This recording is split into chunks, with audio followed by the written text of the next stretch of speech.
अस्सलाम वालेकुम प्यारे बच्चों, मेरा नाम अब्दुल रज़्ज़ाक इकबाल अहमद है। बृहन मुंबई महानगर पालिका के वीटीसी क्लास में मैं आपका इस्तकबाल करता हूँ, खैर मकदम करता हूँ। आइए हम आज अपने लेसन की तरफ बढ़ते हैं।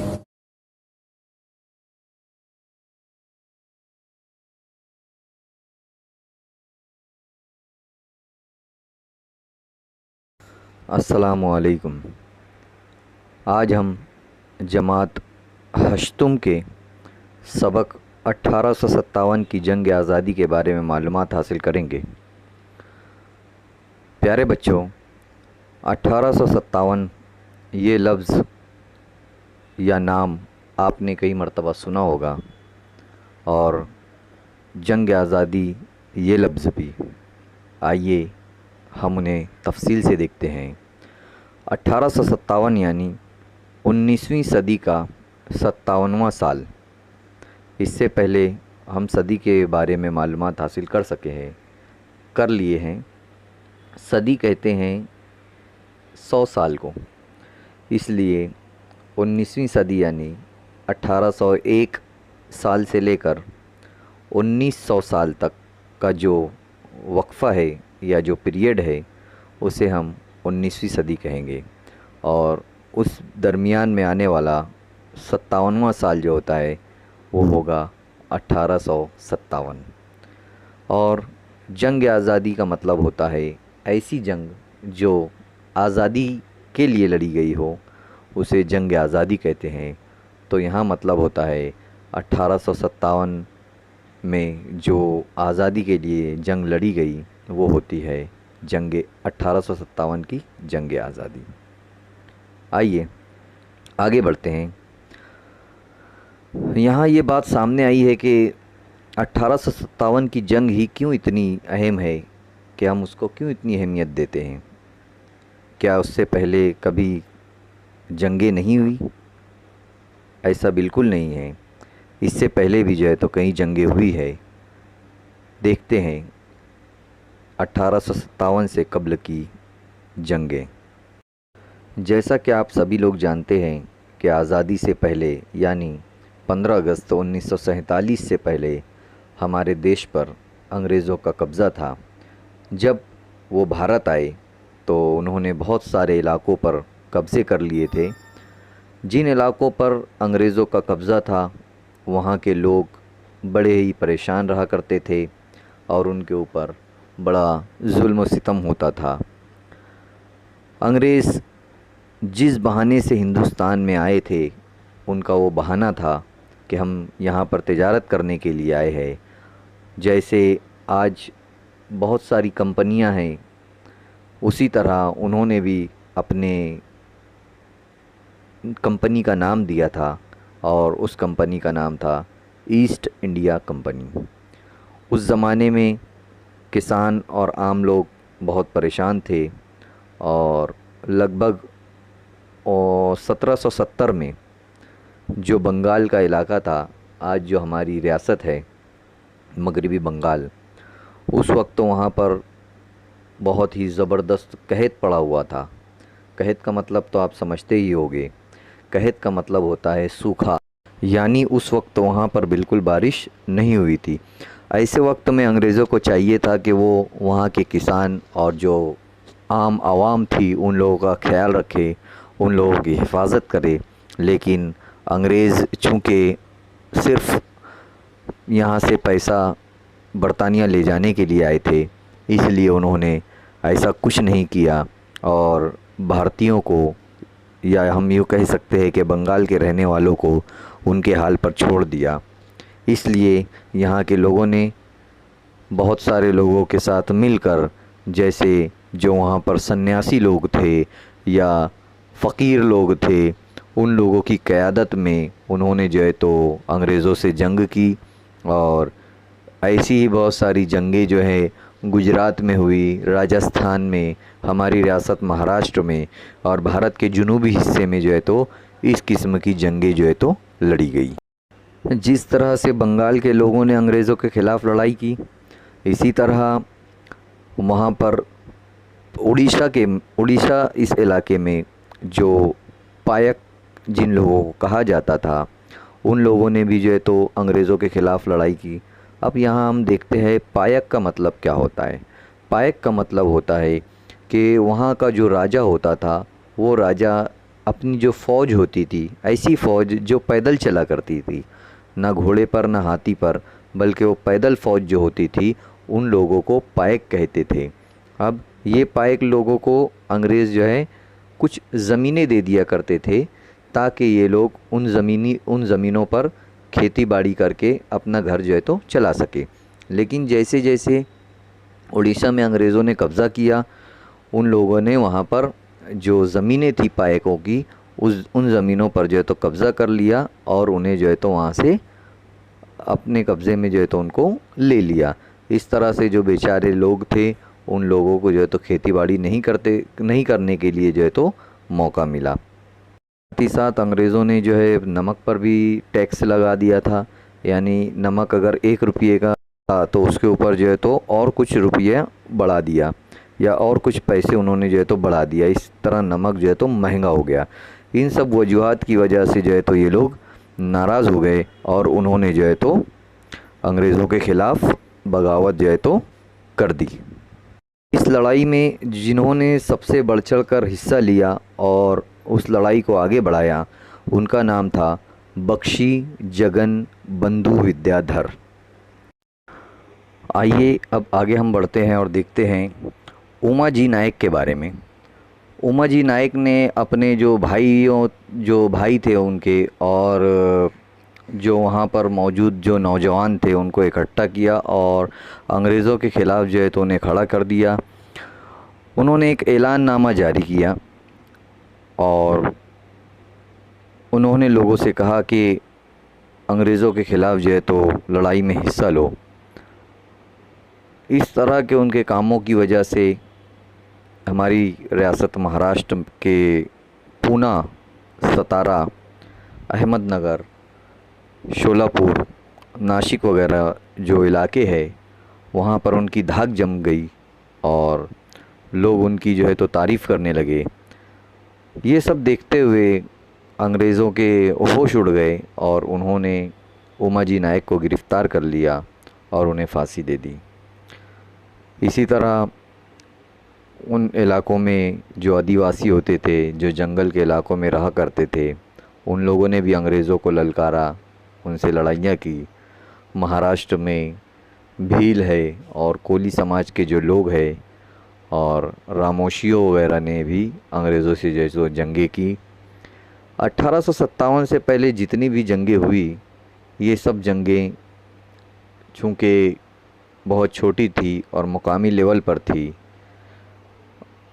इसलिए अंग्रेज़ों ने जो है तो अपनी ताकत के बलबूते पर इन जंगों को जो है तो कुचल दिया, ख़त्म कर दिया।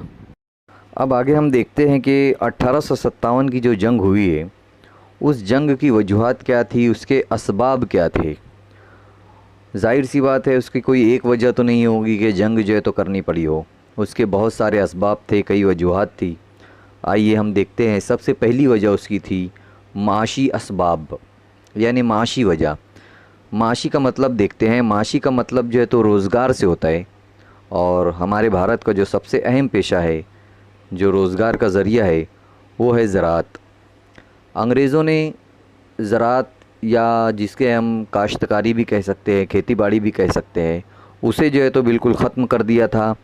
लोग बहुत परेशान थे और अंग्रेज़ जो है इंग्लिस्तान से माल जो है तो यहाँ पर लाया करते थे और बेचा करते थे, और भारत में जो माल तैयार होता था, उस माल के ऊपर ये अंग्रेज़ जो है तो बहुत ज़्यादा टैक्स लगा देते थे, जिसकी वजह से ये माल बहुत महंगा हो जाता था। लोग इन्हें ख़रीदने से बचते थे।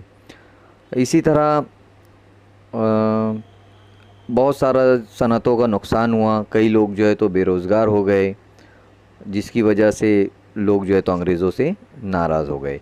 ये तो इसकी पहली वजह थी जंग की। दूसरी वजह है इसका, हम लोग देखते हैं समाजी असबाब। भारतीयों को ऐसा लगने लगा था कि अंग्रेज़ हमारे रहन सहन में, रस्म रिवाज में, जो हमारी रिवायात है, जो हमारे त्यौहार है, जो हमारे रहने सहने का तरीका है, इसके अंदर अंग्रेज़ जो है तो दखल अंदाज़ी कर रहे हैं, मुदाखलत कर रहे हैं, हमें रोक टोक कर रहे हैं। जैसे सती की रस्म को उन्होंने ख़त्म कर दिया था, इसी तरह बेवाओं के लिए दूसरी शादी का हक़ में जो है तो उन्होंने कानून बनाया। हालांकि ये समाज के लिए बेहतर था, क्योंकि सती की रस्म में आदमी के इंतकाल के बाद जब आदमी मर जाता था तो उसके साथ जो है तो बीवी को, जो उसकी बीवी होती थी, उसको भी जो है तो उसके ज़िंदा जो है तो उसकी चिता के ऊपर जो बॉडी को जब आग देते थे तो उसके ऊपर जो है तो उसको भी जला दिया जाया करता था। ये एक सती की रस्म को जो है तो अंग्रेज़ों ने ख़त्म करने के लिए कोशिश की थी। इसी तरह बेवाओं की दूसरी शादी, यानी अगर एक औरत है, उसकी शादी हो चुकी है और अगर उसका जो शौहर है इंतकाल हो गया तो वो औरत दोबारा शादी नहीं कर सकती। पहले ऐसा कानून था, लेकिन इसके हक़ में जो है तो कि नहीं, बेवाओं की शादी होना चाहिए, इसके लिए तो अंग्रेज़ों ने कानून बनाया था। ये समाज के लिए बेहतर था। लेकिन हम भारत में रहने वालों को ऐसा एहसास हुआ कि नहीं, ये हमारे जो मामलात है उसके अंदर अंग्रेज़ जो है तो दखल अंदाज़ी कर रहे हैं, हमें रोक टोक कर रहे हैं। इसके लिए जो है तो लोग गुस्से में आ गए। अब हम तीसरी वजह देखते हैं।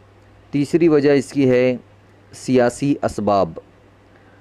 अब सियासी का मतलब होता है जो हुकूमत करते हैं या हुकूमत का इंतज़ाम संभालते हैं, उनके जो रूल रेगुलेशन होते हैं, जो तौर तरीके होते हैं कि किस तरीके से हुकूमत चलाना है, ये सब सियासत में आता है।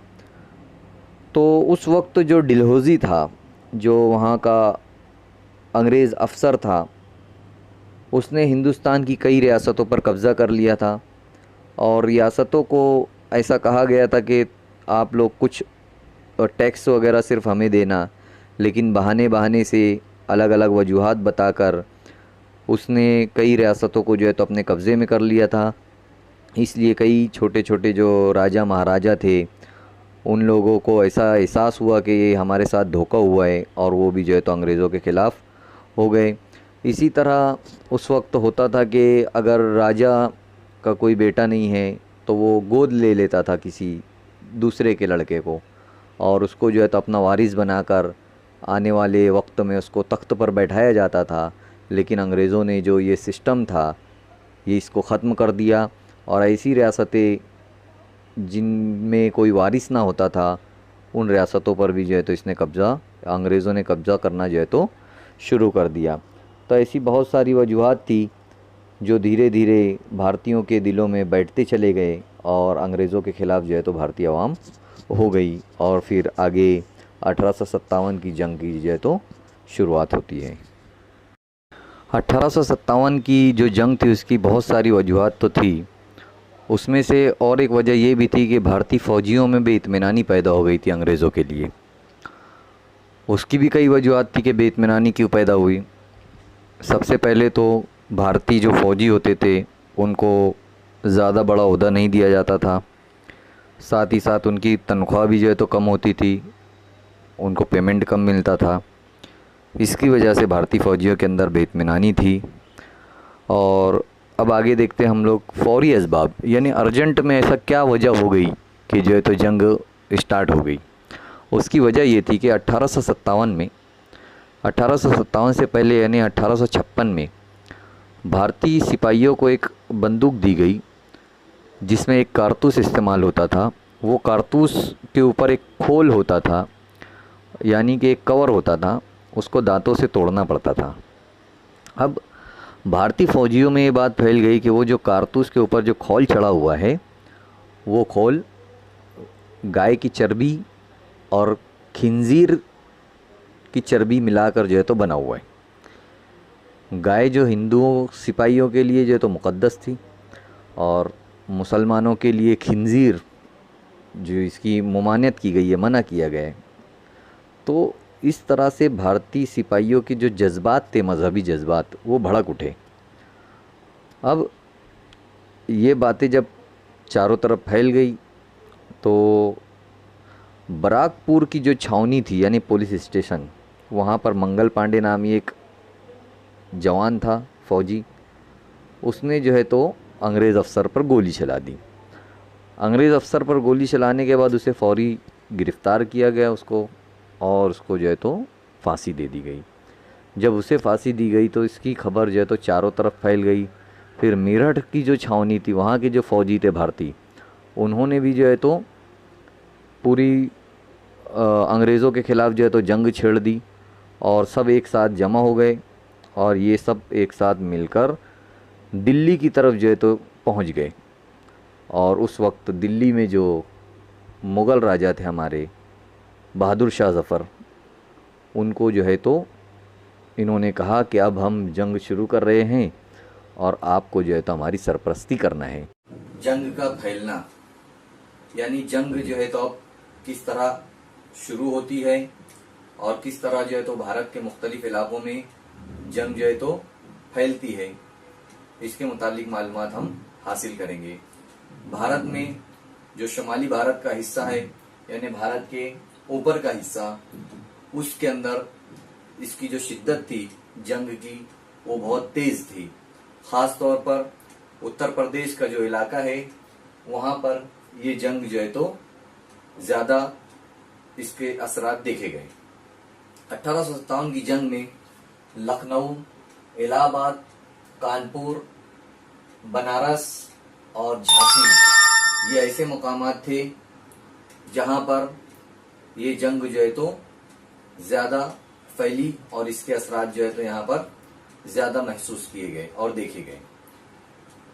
साथ ही साथ सतारा, जो महाराष्ट्र का इलाका है, सतारा में छत्रपति वारिस शाह जी, प्रताप सिंह और रंगू बापू जी, इसी तरह कोल्हापुर के चिम्मा साहब और नरगंद के बाबा साहब भावे, जिला अहमदनगर के भागोजी नायक भी इस जंग में आगे आगे रहे और इन्होंने भी जो है तो इस जंग में हिस्सा लिया और अंग्रेजों के खिलाफ जो है तो इन्होंने लड़ाई की।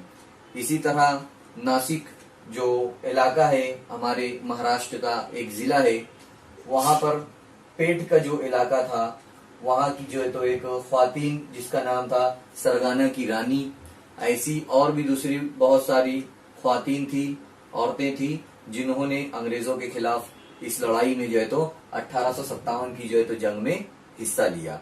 अब इस जंग की क़यादत किन लोगों ने की, ये इससे पहले मैं आप लोगों को बता चुका हूँ। जो मुगल बादशाह थे हमारे बहादुर शाह जफर, इनको जो है तो तमाम फौजियों ने, भारतीय फौजियों ने जो है तो इन्हें क़यादत दी थी और ये क़यादत संभाल रहे थे। साथ ही साथ इनके साथ बहुत सारे और लोग भी थे जो अलग अलग मुकामात पर क़यादत कर रहे थे, जैसे नाना साहब पेशवा, झांसी की रानी, तात्या टोपे, ये जो है तो अलग अलग मुकामात पर क़यादत कर रहे थे और जंग की जो है तो बागडोर संभाल रहे थे।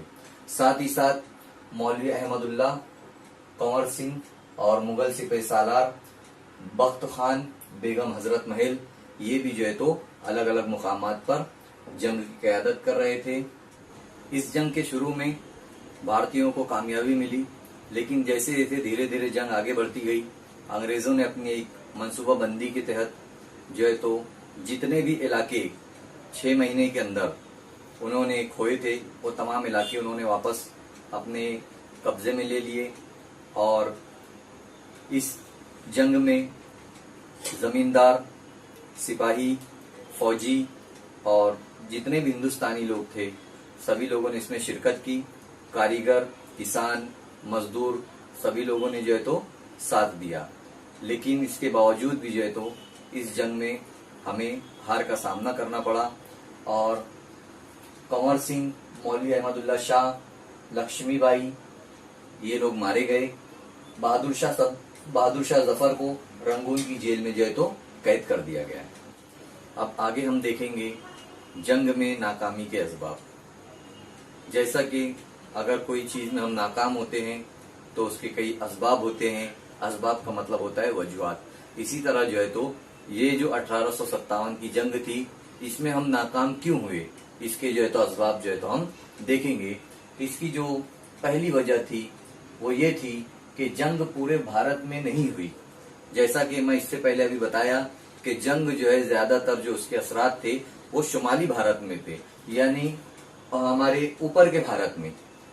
उसके बावजूद भी उसका जो ज्यादातर असर था वो शुमाल में मगरिब की जानिब था, शुमाली मशरिक की तरफ ज्यादा जो है तो इसके असरात नहीं थे। इसलिए जंग पूरी जगह पर ना होने की वजह से अंग्रेज जहां पर जंग होती थी वहां पर जो है तो अपनी फौजी कुवत जो है तो वो वहां पर लगा देते थे और आसानी से वहां के जो मसाइल थे वो हल कर लिया करते थे। दूसरी इसकी वजह थी राजा महाराजाओं की पुश्त पनाही का फुकदान रहा। राजा महाराजा भी आम आवाम की तरह परेशान थे, लेकिन उसमें से कुछ राजा जो थे वो अंग्रेजों के वफादार थे। इसलिए जो है तो वहां पर हमको जंग जीतने में जो है तो मुश्किलात का सामना करना पड़ा। और इसकी तीसरी वजह थी फौजी सलाहियत का फुकदान।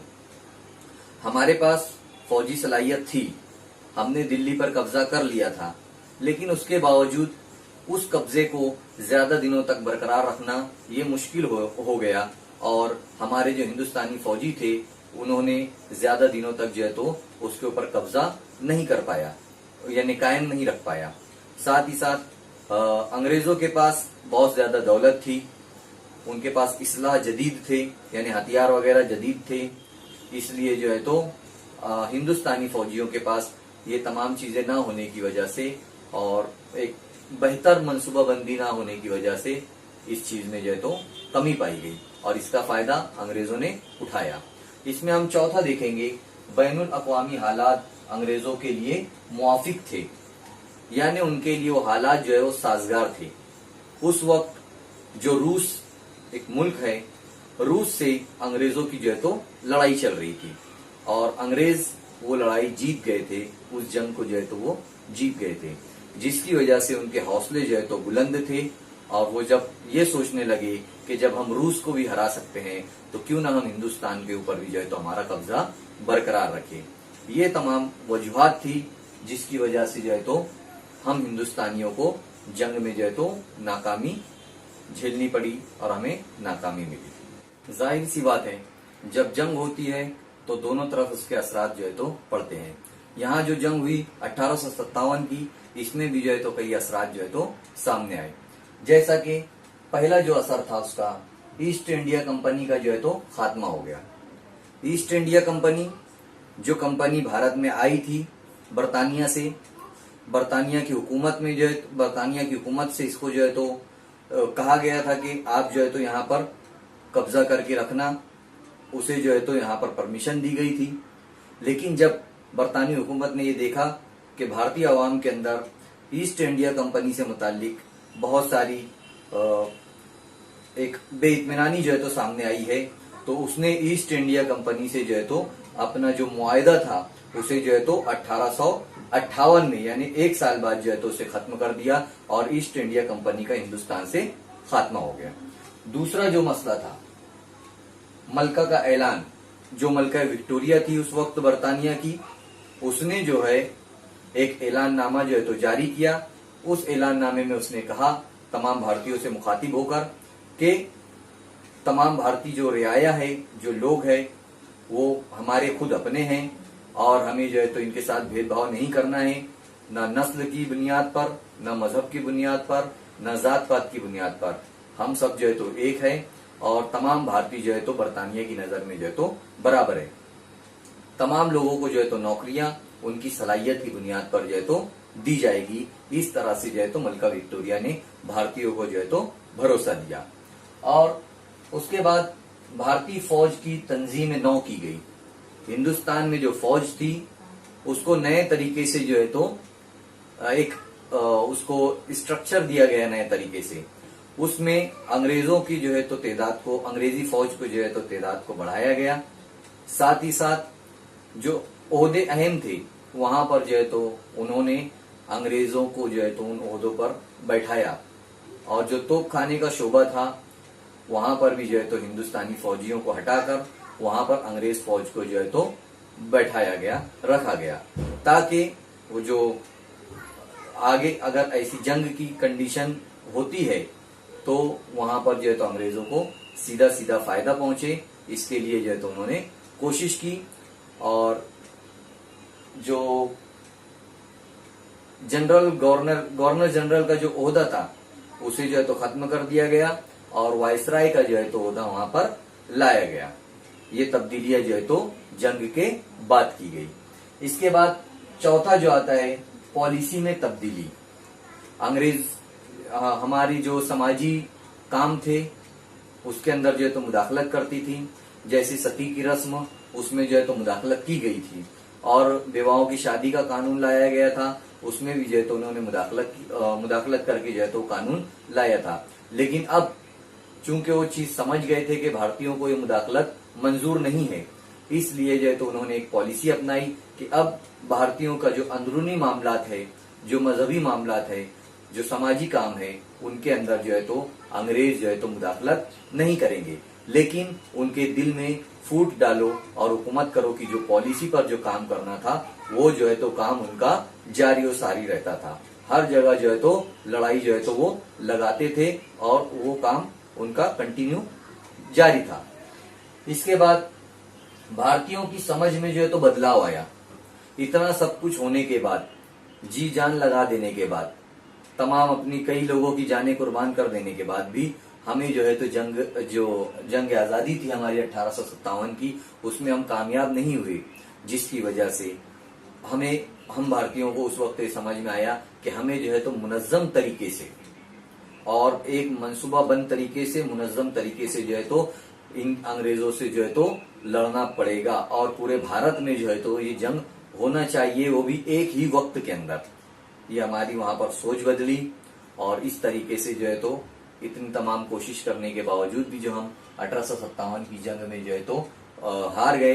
लेकिन ये जो हार थी, यहाँ से हमें हौसला मिला और आगे की जो राह थी वो हमारे लिए जो है तो समझने में हमें आसानी मिली, और उसके बाद जो है तो आगे जो है तो ऐसी कई हमने बदलाव करके आजादी की तरफ जो है तो हम जारी सारी रहे। इस तरह से यहाँ जो हमारा ये सबक था 1857 की जंग आजादी, यहाँ पर जो है तो खत्म होता है।